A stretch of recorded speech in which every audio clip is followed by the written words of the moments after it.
Today we're going to look at a compact, urban-oriented stroller, the Nuna Swiv, going over its advantages and disadvantages in terms of child comfort, ease of use, performance, and mechanics, before ending with a discussion of which uses and lifestyles it may suit, as well as whether we feel it's worth its price.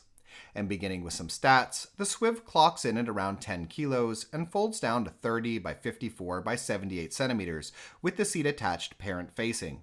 It can carry 22 kilos in the seat and 10 kilos in the underslung shopping basket. When it comes to child comfort, the Swiv seat is adjustable across 3 positions, from a nicely upright setting to a newborn acceptable near-flat recline, in Europe and most of the world at least. While size-wise, the seat measures 28 centimeters in width and has a length for the sitting surface, meaning the combined lengths of the backboard, baseboard, and leg rest, of 88, as well as an extra 14 centimeters of length if folding down the leg rest and instead using the front frame mounted footrest. The backboard itself is 52 centimeters high, which is on the upper end of average, though I would note that the canopy is flush with the seat back, which does reduce headroom for older toddlers, and the leg rest is only 13, which means that many children will outgrow its use earlier than with some competing models. As far as other aspects of the seat are concerned, the textiles have a quality feel and decent padding when using the seat insert, while beneath it, a large mesh panel provides good ventilation for warmer climates. The harness is easy to use, with no rethread shoulder straps and a magnetic buckle, while the canopy is extendable and gives decent sun coverage in the upright and semi-reclined positions, but is a bit short in my opinion when the seat is fully reclined. For the newborn period, in addition to just using the seat reclined, the Swiv can attach the little and carry bassinets, and is compatible with a variety of car seat brands if using post adapters, or at least Nuna's own seats with the ring adapter. Moving on to parent comfort, the Swiv's handle is adjustable between 93 and 107 centimeters in height, while the shopping basket, in addition to being quite weight capable, is pleasantly wide and easy to access, at least with the seat upright. Folding is a simple process, can be accomplished with one hand, and the model folds down to a single self-standing package with the seat in either facing, though I would note that the standing position is a bit less stable and the folding package larger when the model is folded down with the seat world-facing. When folded, the Swiv is relatively lightweight, despite being a kilo or so heavier than some competing models, and is comfortable to carry via the same strap used to activate the fold. As far as how the Swiv feels to use, it's sufficiently substantial feeling right out of the box, but there are several hinges and connection points that bend and strain when steering or tipping, leading me to suspect that the chassis may get pretty loose and rickety down the road. Driving-wise, despite relatively good-sized wheels, 6.5 inches in the front and 8 in the back, as well as 4-wheel suspension, the fact that the rear wheels sit in swiveling forks rather than being directly attached to either side of a single crossbar makes shock absorption feel minimal, with the model getting quite jerky and jittery over rougher ground, though I'd note that there's also a little additional shock absorption built into the seat frame, which may make the going a little softer on your child. In smoother conditions, there's of course also that swivel function for going sideways, which is admittedly a bit nifty feeling tactilely, though I still fail to find a truly useful real-world application for the function, especially one that would justify having inferior suspension, as well as the wear risks of all the mechanical complexity that it brings to the chassis.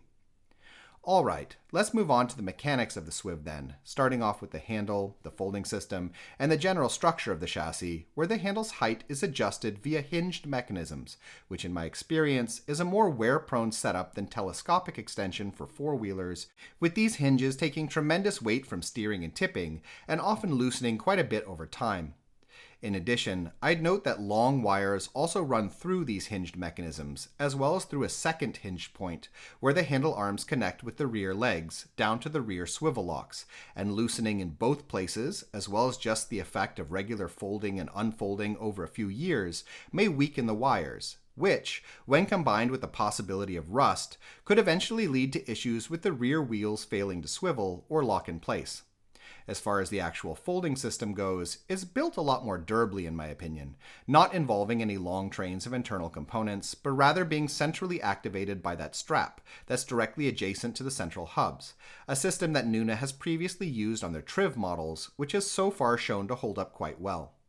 With regards to the overall structure of the chassis, on the positive side, the bars are made from carbon fiber reinforced aluminum, making them stronger than average, and the front and rear crossbars are pretty substantial, but the combination of the model's 4-fork wheel design, which is likely to put more asymmetric pressure on the chassis, with a variety of weak points between those carbon fiber bars, including the hinged handle, the hinges for the rear legs, and the front-to-back cross support at the bottom, which involves a thin frame with minimalistic riveting, makes for a lot of points likely to loosen up over time, especially if one were to bounce the Swiv daily over rougher terrain.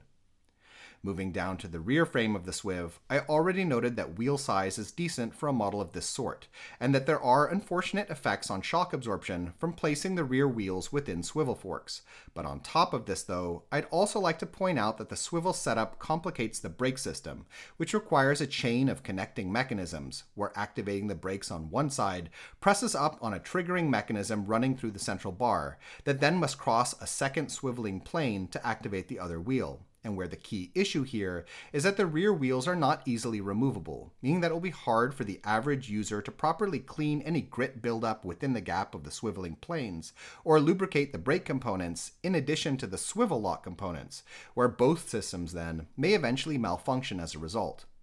Beyond these negatives, I would note that the rear wheels do at least sit nicely tight within the forks, where they are removable with a screwdriver, should you need to replace ball bearings for example, and the tires are of a quality feeling rubber.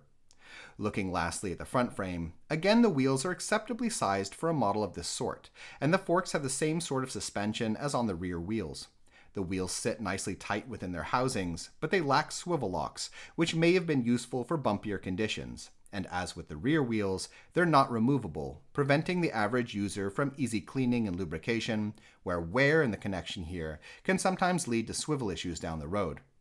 So, would I recommend getting the Swiv then? No, not for the price at least. While there are definitely some positives with the model, in nice seat features, a large basket, and an easy fold, that swivel function adds too much potential for mechanical issues relative to what it offers in terms of ease of use in my opinion. If you really like it, then ideal use for the model would be for a car-based lifestyle for parents living in smoother urban or suburban environments. But personally, for $1,000, I feel that there are better options out there on the wider market. In any case, we hope you found this video interesting, and if you did, we ask that you subscribe, as it helps us to continue making videos in the future. In addition, if you're currently shopping for a stroller, we have a buyer's guide on our Patreon page which lists a wide range of models that we recommend, with a lot of technical and lifestyle related information. You can find it by following the link in the description. Thank you.